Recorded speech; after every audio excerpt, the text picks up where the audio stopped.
Hello friends. आज हम देखेंगे कि इंग्लिश को कॉन्फिडेंस से कैसे बात करनी चाहिए, कैसे अपने मन से डर हटाना चाहिए इंग्लिश में बात करने का। अब बहुत सारे ऐसे लोग होते हैं जिनको लगता है कि हमें इंग्लिश लैंग्वेज ठीक से आती नहीं है, हमारी वोकैबुलरी ठीक नहीं है, हमें ग्रामर ठीक से पता नहीं है, तो इसीलिए हम इंग्लिश में बात नहीं करते और उनको कॉन्फिडेंस नहीं लगता। पर ऐसे बहुत सारे ऐसे भी लोग हैं जिनको लैंग्वेज पता है, जिनकी वोकैबुलरी भी अच्छी ठीक ठाक है और जिनको ग्रामर की भी पूरी नॉलेज है, but still even they can not manage to speak in English.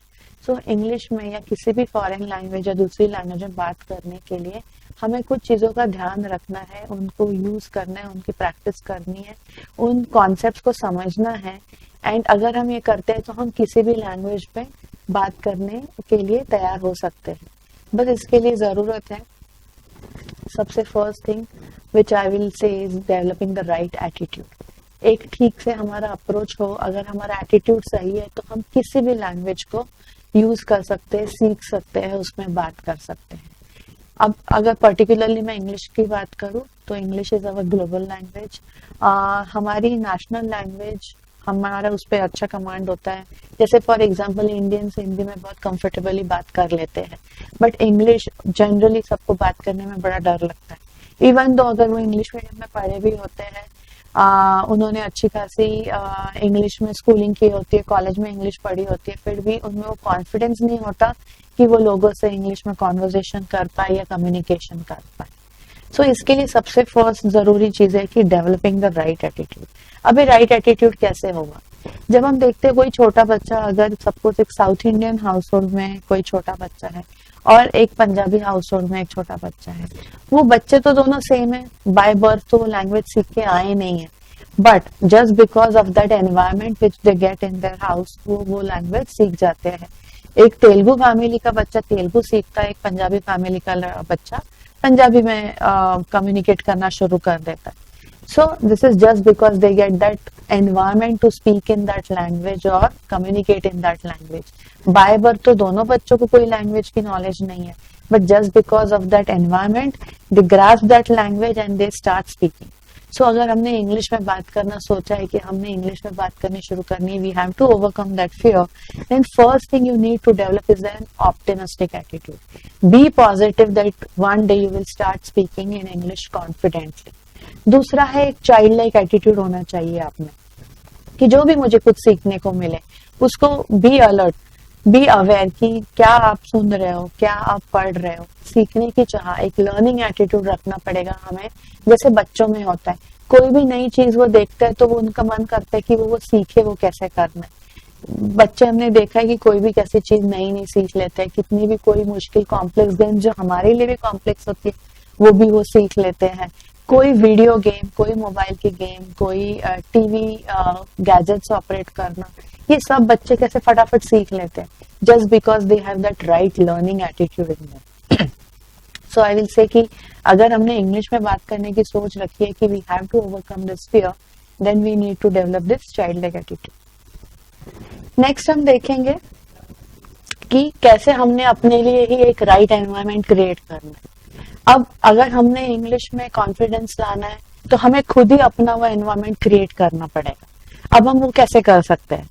Speak English wherever possible. जहां मौका मिलता है इंग्लिश में जरूर बात करें। जहां पे आपको लगता है कि अगले जिससे आप बात कर रहे हो, अगले person to whomsoever ever you are talking to, अगर उसको इंग्लिश की अच्छी नॉलेज है, try to speak to him in English only. चाहे वो आपको इंग्लिश में रिस्पॉन्ड करे ना करे, but you make it a point that you should speak to that person in English only. Then opt for the English option. जब भी आप, हमें आजकल कितने जगह कस्टमर केयर सेंटर्स में कॉल करना होता है, so wherever possible always opt for that English option, कि जहाँ पे कस्टमर केयर एग्जीक्यूटिव आपसे इंग्लिश में बात करे। This will gradually develop your confidence. And ये सोचो कि वर्स्ट क्या हो सकता है अगर मैं ठीक से ना बात कर पाया या कर पाई इंग्लिश में, तो you don't know that person doesn't know you, तो उसमें कुछ ऐसे डर लगने वाली या कॉन्फिडेंस लूज करने वाली कोई बात नहीं। अगर नहीं बात कर पाए तो you can start talking to that person, same person in Hindi. So it's not compulsory कि अगर आप इंग्लिश ऑप्शन प्रेस भी करते हो तो you have to speak in English. That is for your convenience. If you are not able to speak to that person in English after pressing the English option also, then you can always continue your conversation in Hindi. और अगर आप English थोड़ी टूटी फूटी बोलते हो, ठीक, अगर उसमें मिस्टेक्स करते हो, still there is nothing wrong in it. कोई आपको वो कस्टमर केयर एग्जीक्यूटिव कुछ नहीं कहेगा कि आप इतनी गलत इंग्लिश क्यों बात कर रहे हो. So always opt for this option. Third is listen to English and watch more English channels. English news आप देख सकते हैं, इंग्लिश चैनल्स होते हैं, कितने ऐसे चैनल्स है जिसमें इंग्लिश हिंदी दोनों का ऑप्शन होता है. एंड एज अ हैबिट हम हमेशा हिंदी ही उसको प्रेस करके रखते हैं और वही सेम जो इंग्लिश प्रोग्राम होता है उसको हम हिंदी में डब देखते हैं. But rather than doing this it's better to watch that original English program. कितने ऐसे चैनल्स है जिसपे आप अपनी पसंद के प्रोग्राम्स देख सकते हो जो इंग्लिश में होते हैं एंड उसमें नीचे सबटाइटल्स भी होते हैं. Even though if you opt for that English option, still उस पे नीचे इंग्लिश सबटाइटल्स होते हैं जिनको पढ़ के आप समझ सकते हो कि वो उसमें क्या बात कर रहे हैं. ट्रैवल शोज होते हैं, फिटनेस शोज होते हैं, कितनी ऐसे डिबेट्स होते हैं, डिस्कशंस होते हैं किसी टॉपिक पे जो सारे इंग्लिश चैनल्स पे इंग्लिश में चल रहे होते हैं. और बाकी चैनल्स पे इफ यू ऑप्ट हिंदी का भी ऑप्शन होता है बट उसमें इंग्लिश में सबटाइटल्स आ रहे होते हैं. So you should opt for that English option there. Next is you should develop habit of reading. जहां पे भी पॉसिबल है जितनी इंग्लिश आप रीड कर सकते हो रीड करो. Take out some time from your busy schedule. एक तो आप इंग्लिश न्यूज़पेपर पढ़ सकते हो. अगर आपके पास इंग्लिश न्यूज़पेपर पढ़ने का टाइम नहीं है तो you can listen to English news while you are commuting to for work. या आप जितना हो सके अपने फोन पे, आप सबके पास स्मार्टफोन्स होते हैं, ऐसे आप नोटिफिकेशंस के लिए ऑप्ट कर सकते हैं. ऐसे ऐप डाउनलोड कर सकते हैं कि जिससे आप ब्लॉगिंग साइट्स पे सब्सक्राइब कर सकते हो, न्यूज चैनल्स पे आप एप्स डाउनलोड कर सकते हो कि जिससे ऑल डे राउंड आपको नोटिफिकेशंस आती रहती है न्यूज चैनल के. If you tap that notification पूरी न्यूज खुलती है, you can read that news in English. So this will help you to read in English more. जितना हम ज्यादा इंग्लिश पढ़ेंगे उतनी ही हमारी थिंकिंग भी इंग्लिश की डेवलप होगी और उतने ही हमें बात करने में और लिखने में आसानी होगी. Next is finding out meanings of new words. अब ऐसे बहुत बार सबके साथ होता है कि हम कुछ पढ़ रहे होते हैं इंग्लिश में और ऐसे कोई एक डिफिकल्ट वर्ड आ जाता है but we make out that sense of the word कि इस सिचुएशन में इस वर्ड का क्या मतलब होगा. But then this will not improve our vocabulary. And अच्छे से इंग्लिश में बात करने के लिए जरूरी है कि हम अपने इंग्लिश की वोकैबुलरी बहुत अच्छे से डेवलप करें. सो इसके लिए हमें इन जो वर्ड्स जो हमें दिखते हैं, जो न्यू वर्ड्स है, you need to do some effort for it. वो वर्ड वहीं पर आप अंडरलाइन करके उसका मीनिंग ढूंढ सकते हैं, उसको वहीं पर टैप करके. ऐसे बहुत सारे एप्स होते हैं जिसमें वहीं पे मीनिंग भी आ जाता है. या आप एक ऑफलाइन डिक्शनरी भी अपने फोन पे डाउनलोड करके रख सकते हैं कि जब भी आपका मन करे, आप ऑनलाइन हो ऑफलाइन हो, पर अगर ऐसा कोई वर्ड आपको कहीं पर भी दिखता है तो उस वक्त आप वो वर्ड का मीनिंग उसमें ढूंढ के देख सकते हैं. ये वर्ड जब आपको मीनिंग पता लग जाएगा, इसका सिनोनियम पता लग जाता है, try to use this word in your communication. उस दिन मेक इट अ पॉइंट कि आज ये वर्ड मैंने नया सीखा है, I will use that word somewhere in my communication. कहीं अगर आप किसी को मेल लिख रहे हो, वो अगर वर्ड सही में वहां पर सूटेबल है, use that word in your communication. कहीं बात करते हुए आपको लग रहा है कि ये वर्ड आपके लिए सूट कर रहा है उस सिचुएशन में, and you can use that new word. So that would be an achievement for you कि आपने वो वर्ड जो नया सीखा है उस दिन यूज किया. And once you use that new word, it will automatically get into your vocabulary. आप वो वर्ड फिर कभी नहीं भूलोगे. उस वर्ड को हम जितना यूज करते रहेंगे उतना ही वो वर्ड हम बिल्कुल भी नहीं भूलेंगे. एंड हमें हमारी वोकैबुलरी ऐसी ही डेवलप होगी.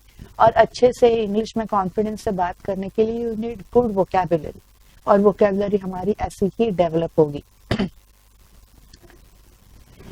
नाउ इंग्लिश में जितनी हम अगर बात करना चाहते हैं उसके लिए हमें, जैसे मैंने कहा, कि राइट एनवायरनमेंट की बहुत जरूरत है. ये राइट एनवायरनमेंट तब भी डेवलप होगा जब हम इंग्लिश ज्यादा सुनेंगे. You can listen to English songs. आप इंग्लिश में लेक्चर्स, मोटिवेशनल लेक्चर्स सुन सकते हैं. कितनी सारी यूट्यूब पे अवेलेबल होती है वीडियोस जिसमें मोटिवेशनल स्पीकर्स इंग्लिश में बात कर रहे होते हैं. वो वीडियोस आप देख सकते हैं, सुन सकते हैं. That will help you to motivate. कुछ आप जो और कुछ काम कर रहे हैं उसमें भी आपको मोटिवेशन मिलेगी. And also this will give you the right environment for English. जितना आप बात कर सकते हो इंग्लिश में, उतनी आप ज्यादा से ज्यादा कोशिश कीजिए कि आप इंग्लिश में ही बात करेंगे। And make it a point कि जब भी आप कुछ फ्री टाइम होता है या जब आप कम्यूटिंग कर रहे हो, हमारे माइंड में जो थिंकिंग प्रोसेस नेवर स्टॉप्स, हम हमेशा ही सोचते रहते हैं, बट वो सोचते हैं हम सबकॉन्शियसली भी think in our mother tongue. तो हमारी एक जो लैंग्वेज होती है थिंकिंग की, वो भी हमारी वो एक कंफर्टेबल लैंग्वेज जो हमें सबको सूटेबल लगती है, हम उसी में ही सोचते हैं। But make a very conscious effort कि जब भी हम ऐसे फ्री टाइम में कुछ सोचे, वो भी हम इंग्लिश में सोचे, इंग्लिश में बात करें। द बेस्ट प्रैक्टिस की आप खुद ही एक टॉपिक कोई चूज कर लो, करंट टॉपिक या topic of your choice, and think about that topic in English and try to speak also about that topic in English. This will develop good confidence in you, आपकी अच्छी practice भी होगी, and your thinking speed will increase. हम हिंदी में बात करते करते हम इंग्लिश में बात करने से क्यों डरते हैं? क्योंकि जब हमसे कोई इंग्लिश में बात वैसे ही करता है, हम पहले वैसे ही घबरा जाते हैं कि ये हमसे इंग्लिश में बात कर रहे हैं। घबराहट में हम उसका ठीक से सुनते भी नहीं है कि वो इंग्लिश में एक्चुअली क्या कह रहा है, और जो सुनते हैं थोड़ा बहुत उसको हम पहले हिंदी में ट्रांसलेट करते हैं, फिर उसका जवाब हम हिंदी में ही ढूंढते हैं अपने माइंड में, एंड देन उसको फिर इंग्लिश में ट्रांसलेट करने लग जाते हैं, और इस सब में गड़बड़ हो जाती है। क्योंकि हर लैंग्वेज का एक डिफरेंट सेट ऑफ रूल्स होते हैं, डिफरेंट ग्रामर होता है। तो ऐसे ट्रांसलेशन से एक लैंग्वेज से दूसरी लैंग्वेज में अगर हम इंग्लिश को ट्रांसलेट करके फिर बात करेंगे तो हमारी इंग्लिश हम कभी भी ठीक से नहीं बोल पाएंगे। So for responding in English you need to think in English. अगर हमें किसी से इंग्लिश में बात करनी है तो हमें सोचना भी इंग्लिश में पड़ेगा, तभी हम फटाफट उस क्वेश्चन का आंसर इंग्लिश में ही सोच के, उसका आंसर भी इंग्लिश में ही सोच के आंसर जल्दी से हम दे पाएंगे।